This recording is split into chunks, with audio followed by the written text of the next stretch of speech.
Olá pessoal, tudo bem com vocês? Bernardo Leão aqui. Primeiramente, sejam bem-vindos a mais um vídeo do canal.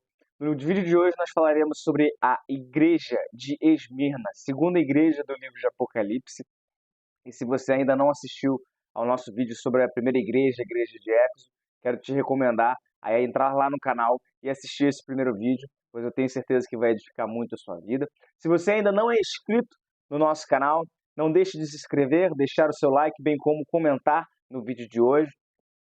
Também eu recomendo você ativar as notificações do seu canal no YouTube para que você possa receber os próximos vídeos que nós estaremos postando acerca dessa série de palavras, série de vídeos sobre as igrejas do Apocalipse.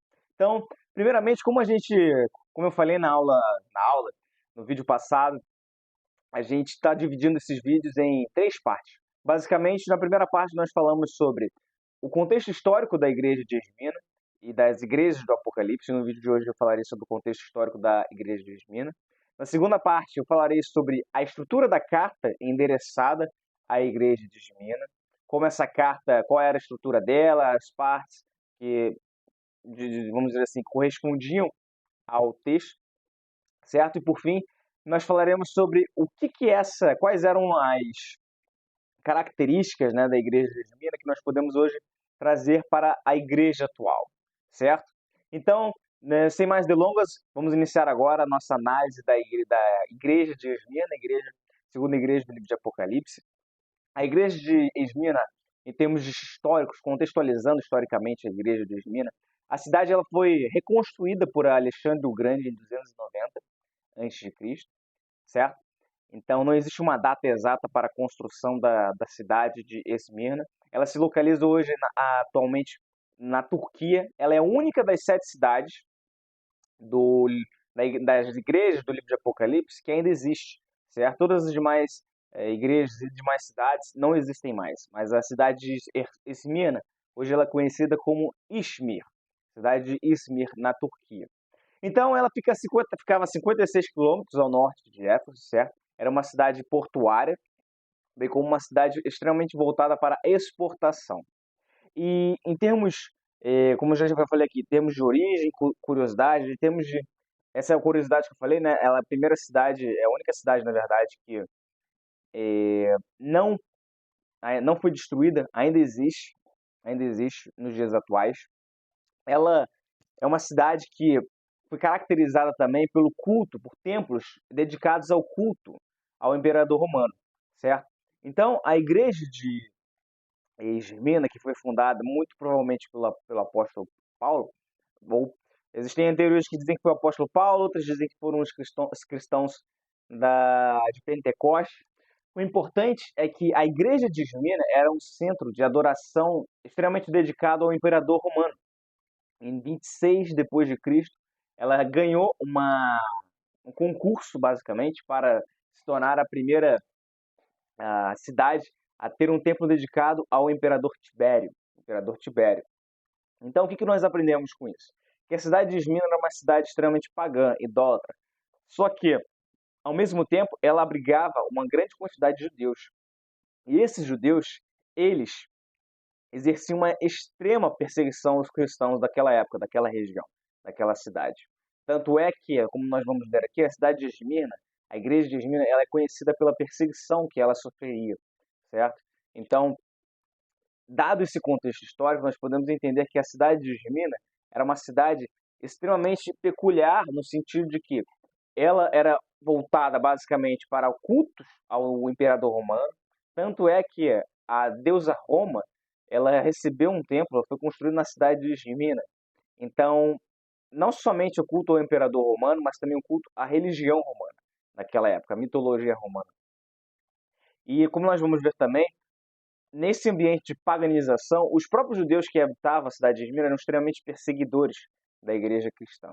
Então, contextualizando historicamente, nós podemos entender que a igreja de Esmirna era uma igreja que sofria intensa perseguição, certo? E analisando agora a estrutura da carta da igreja, eu vou fazer diferente hoje, eu vou ler primeiro o texto bíblico acerca da igreja de Esmirna, a carta da igreja de Esmirna, para a gente poder depois destrechar a carta propriamente dita. Então vamos lá. A referência bíblica para a igreja de Esmirna se encontra no capítulo 2, versículo 8 a 11 de Apocalipse. Então vamos lá. E ao anjo da igreja em Esmirna escreve: Isto diz o primeiro e o último, que foi morto e reviveu. Então, vamos destrinchar aqui parte por parte. Na primeira parte, nós temos aqui o destinatário da carta, certo? Que é o anjo da igreja de Esmirna. E aí ele fala: Isto diz o primeiro e o último, que foi morto e reviveu. Isso aqui é uma descrição de Cristo. Se a gente for parar para analisar, a estrutura das cartas que foram endereçadas às igrejas de Apocalipse é uma estrutura única. Primeiro, ela basicamente a gente pode dividi-la em três partes: introdução, desenvolvimento e conclusão.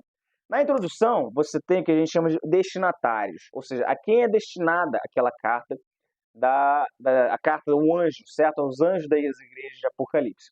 Em segundo lugar, nós temos uma descrição específica de Cristo para cada igreja, ou seja, quem Jesus é, quem Jesus representa para aquela determinada igreja. No corpo da carta, ou seja, no desenvolvimento da carta, nós temos os pontos fortes, em primeiro lugar, e os pontos fracos, em segundo lugar, ou seja, cada igreja vai apresentar um ponto forte e um ponto fraco, com algumas exceções. A igreja de Esmirna e a igreja de Filadélfia são as únicas igrejas que não têm pontos fracos. Então é muito interessante a gente analisar a igreja de Esmirna dessa perspectiva. Não existe um ponto fraco enunciado por Cristo acerca da igreja de Esmirna. E na conclusão, ou seja, no finalizando a carta, todas as cartas destinadas às igrejas, elas têm duas partes, certo? A conclusão é dividida em duas partes. Um chamado para ouvir e um desafio para vencer. Então, ou seja, esse chamado para ouvir é uma conclamação de Cristo a nós, certo? Uma conclamação de Cristo à igreja, chamando os cristãos para que eles ouvissem. Aquele que tem ouvidos, ouça o que o Espírito diz às igrejas. E, por fim, um desafio para vencer, ou seja, uma promessa que seria dada àquela igreja específica, não apenas àquela igreja, mas todos aqueles que ouvissem as palavras que foram destinadas àquela igreja, certo? Então, lendo aqui, continuando a leitura do capítulo 2, versículo 8 a 18 de Apocalipse: Conheço as tuas obras e tribulação e pobreza, mas tu és rico, e é a blasfêmia dos que se dizem judeus e não são, mas são a sinagoga de Satanás. Nada temas das coisas que hás de padecer. Eis que o diabo lançará alguns de vós na prisão para que sejais tentados, e tereis uma tribulação de 10 dias. Interessante que na Bíblia 10 dias significa completude, certo? Ou seja, perfeição divina. Ser fiel até a morte, dar-te-ei a coroa da vida. Então, nessa parte aqui, do versículo 9 ao versículo 10, fala sobre os pontos fortes da igreja de Esmirna. Quais eram os pontos fortes?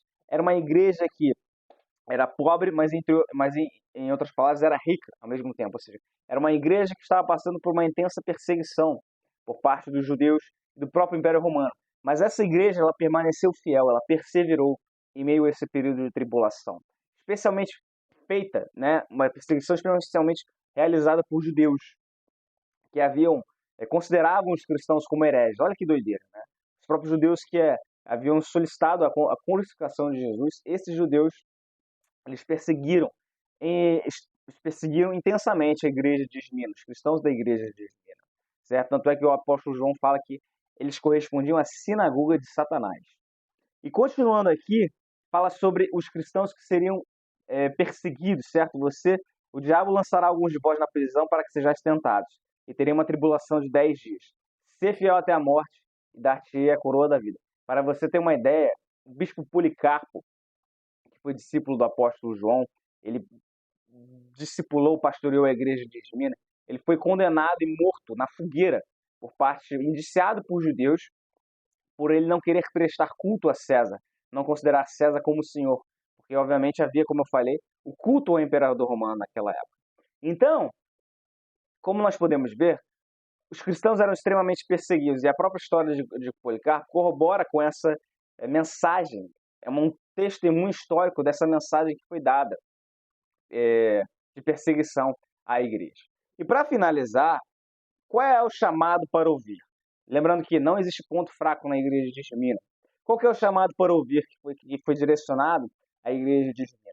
Em primeiro lugar, aquele que tem ouvidos, ouça o que o Espírito diz às igrejas. É o mesmo chamado para todas as igrejas. Só que o desafio para vencer é: o que vencer não receberá o dano da segunda morte. E aqui eu queria terminar esse vídeo falando sobre o significado da palavra Esmirna. A palavra Esmirna, se a gente for analisar no grego, no original, ela significa mirra, certo? Existem muitas teorias, muitos estudos etimológicos acerca da palavra Esmirna, que associam essa palavra à mirra. O que era a mirra? A mirra era basicamente um incenso, certo? Um produto, um óleo utilizado no embalsamento de pessoas após a sua morte. Então, como nós podemos ver, existe uma associação direta entre o nome da cidade, da igreja de Esmirna, a própria realidade que aqueles cristãos enfrentavam naquela região, de perseguição, de martírio, de morte. E, mesmo assim, o texto fala, aquele que vencer não receberá o dano da segunda morte, ou seja, o cristão ele poderia morrer uma vez, certo? Poderia morrer fisicamente, corpo, mas o espírito não morreria, porque ele receberia a salvação eterna. O lugar dele estaria garantido nos céus por causa do martírio, porque ele foi fiel até a morte. E não abandonou o nome de Cristo, como o caso do bispo Policarpo. Então, esse é um panorama geral acerca da igreja de Esmirna. Nos próximos vídeos nós falaremos sobre as demais igrejas do Apocalipse. Então, se você gostou desse vídeo, como eu falei logo no início, deixe seu like, deixe seu comentário e conte aí o que você achou sobre a igreja de Esmirna. Se você quer comentar alguma coisa, fique à vontade, vai ser um prazer poder te responder, né, nos comentários. Que Deus abençoe sua casa, que Deus abençoe sua família. Muito obrigado pela sua presença. E não deixe de comparecer nos próximos vídeos do canal, pois eu tenho certeza que sua vida será muito edificada.